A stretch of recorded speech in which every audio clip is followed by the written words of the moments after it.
So it is Thursday, and look, okay, my phone has not gone off for like the past 15 minutes, and then as soon as I decide to do this, it goes off. But anyways, it's Thursday, and it's time for Take It All in Thursdays, and I haven't really picked out a topic.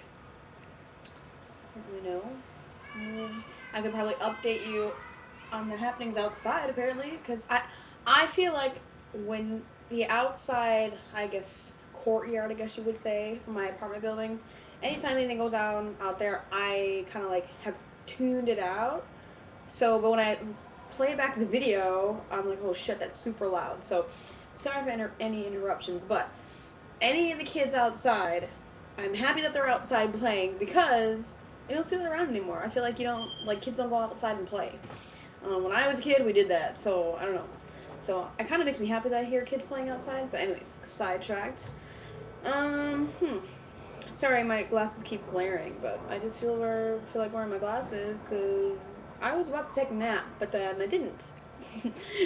Me waking up at 4 o'clock in the morning every friggin' day to be at Cafe Bene. By the time 3 or 4 hits, I'm like, I'm starting to get really, really tired. If I didn't get 8 hours beforehand, if I get 8 hours beforehand, I'm good to go. But I only got like 5 or 6, so um, yeah. So life update, I guess we can do. Um,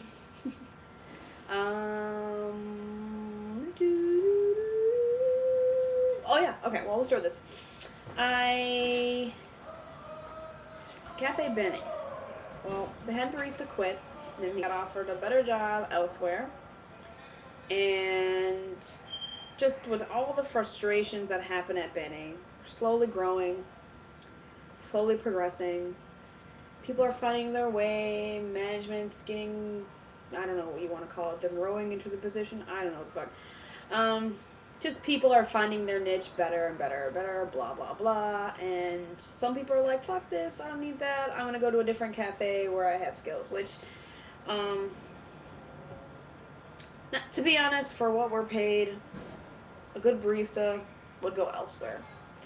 Um, and I guess maybe I'm giving you some insider to our company, but that's pretty much where I stood. I'm like, you know what? I'm a pretty, I don't have years and years of experience, but I consider myself to be a pretty good barista as far as I'm concerned.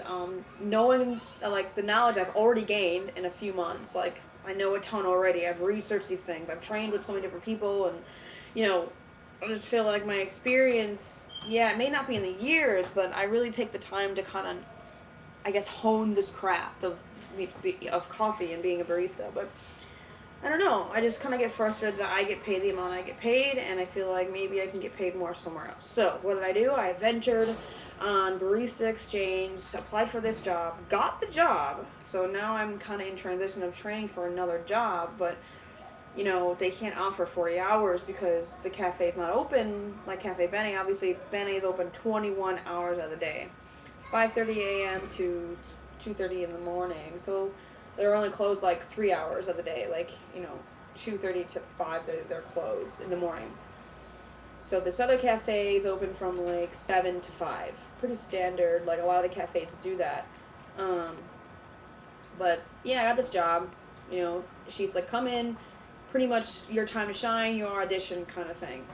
Because when you're a bartender, if any of you have bartended before, they'll let you come on for a day. If they like you, they'll call you back. That's pretty much how it was with this cafe, which I was like, yeah, fine, fair enough. Then she made me go do this test.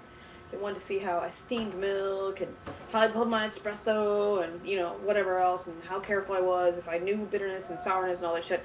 So they tested me on that. And then she was like, okay, based on all that, based on how you do on those 2 days, we'll see how much you get paid. Still don't know how much you get paid, but I'm going in tomorrow. I don't know. It's really, not a high, it's like, I guess for a solo bar, I guess it is high volume, but I'm not making nearly as many drinks as I would at Bene. Bene is like crazy Times Square high volume in the morning, so I don't know. So yeah, that's kind of in between, and I don't know about Cafe Bene. I just feel like if they're gonna offer me more, obviously I gotta take care of me, but then I'm gonna miss the people. Like, I feel like I really bonded with the morning crew, and if any of you guys, watch this at Bene, like, yeah, I'm sorry if I don't mentioned about the night crew, it's just like, I work with you guys. And I think we've all found our niche with everybody on the morning crew. You know, we've gotten used to each other's personalities.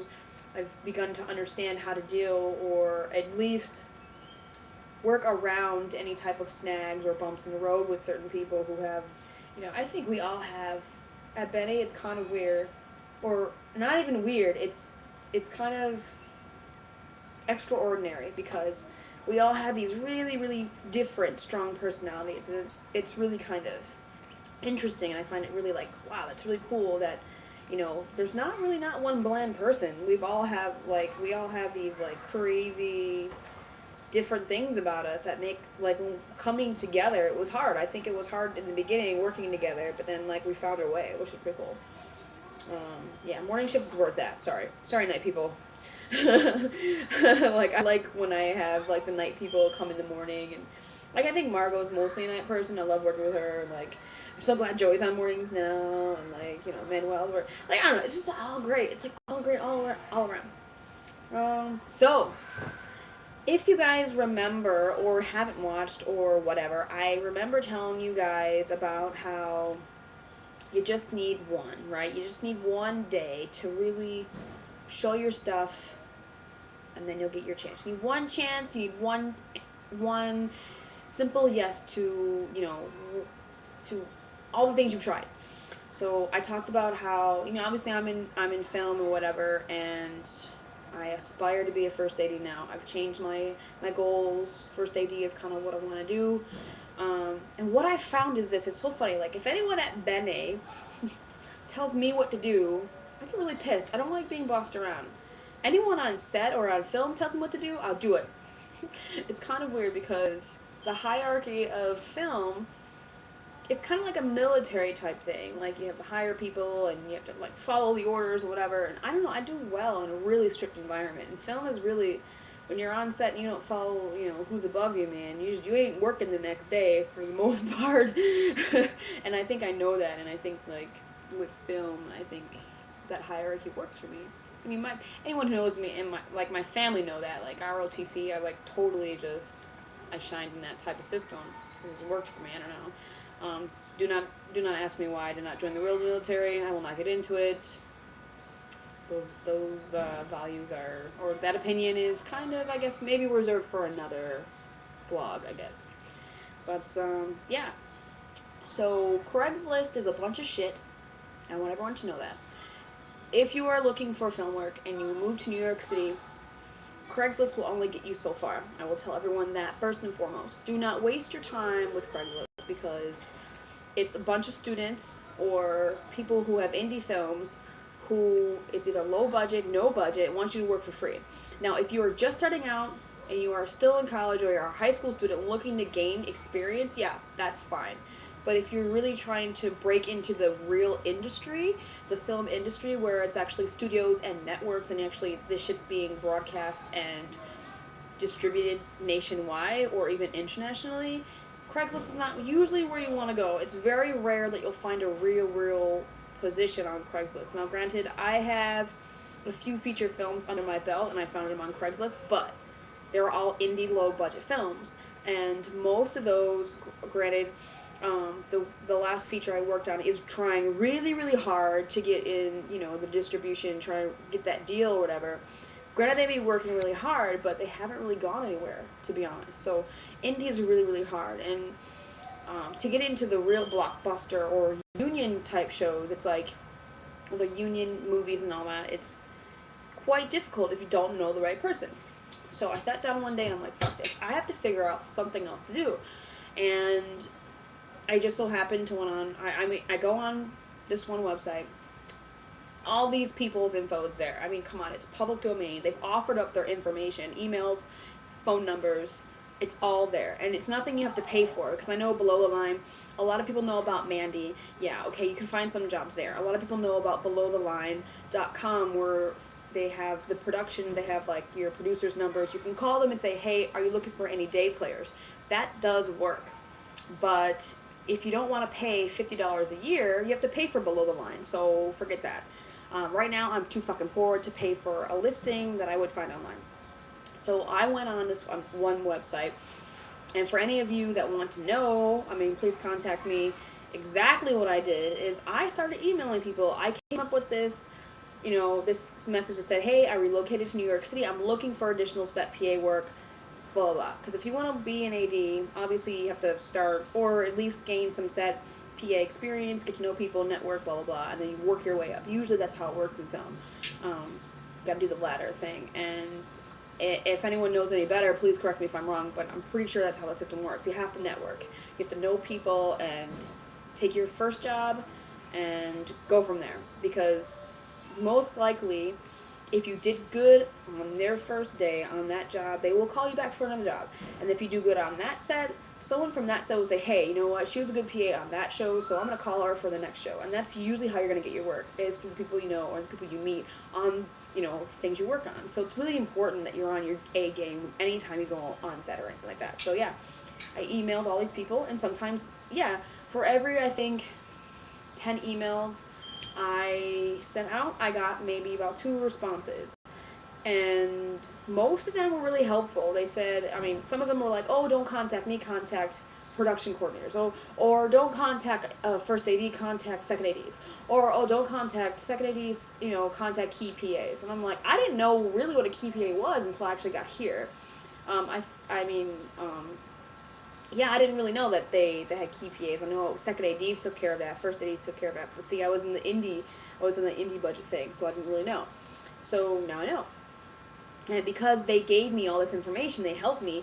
Granted, there were some first ADs willing to, like, hey, I'm gonna keep your. They had me, hey, call me up, we'll talk. So I would call some people up, and they, we talked for a little bit. They gave me a little bit more advice. They said, yeah, I got your resume, and when things come up, I have production, I'll give you a call. And I got a few of those. Some people said, hey, I'll hold on to your resume. Other people were, hey, I'll pass your info along to someone who I know might be working on something. And then I just didn't get any response. And then I have people calling me saying, hey, I have your resume, can you come work on this? Which obviously is amazing. Obviously, I did interview for the show Louie, and they did call me for additional work. But then I couldn't because I had got a call from someone else saying, hey, we need you to work on this set, would you like to work? It was the Big C. I worked on the Big C set twice. So I got to do additional set PA work on that, which was pretty awesome. Susan Sarandon was there. I don't know the show. I don't know if I'm spoiling anything, but I thought it was pretty cool. Like the 3 actors that get the main actor, Laura Linney, I think her name is, the main chick. I don't know if anyone watches that show. It's pretty cool. So to kind of see these people in action and actually see a union show. I worked in a union show. It was really awesome. So don't give up. Don't use just Craigslist. Do not use Mandy.com for your if, ands, buts, or whatever. Like, oh God, if I don't get a job from this website. Because, come on, people, the logic is, if you keep doing the same thing and you expect a different result, I was like, you know what, I gotta switch it up. I have to figure out something. So that's what I started doing. Emailing people personally, getting their information, saying, putting myself out there. At this point, if you're trying to make things happen, and I am one of those people who believe that if you really want something and you want to make it happen, you can make anything happen. So you just gotta try, and you can't give up on if it's your dream, you can't give up on it. Come on, let's be real here. If it's something you really want, you can't give up on it. Don't give up. Just gotta try different things. Put yourself out there. Don't be afraid of no's, because like I said before, you're gonna get like 30 no's to 1 yes. And so far, I have a few people calling me, oh my God, I got the best info. This is going to cough in like 30 seconds. But this one girl told me, hey, she actually gave me an address building. She goes, most TV productions offices are in this building. Go in this building, take copies of a resume, ask for an AD or a key PA, and give them your resume. And say, hey, I'm looking for, this work, please. This is my resume. Give me a call if you need anybody. And she gave me the exact address, and I went and did it the next day. I'm not even kidding. So people are willing to help you out. People in the system are willing to help out people trying to get into the system, even if you don't know anybody. So all my film people out there, have faith. And I guess that is it for Take It All on Thursdays. That's where I am right now. I'm slowly making my way. And I'll see everybody next week.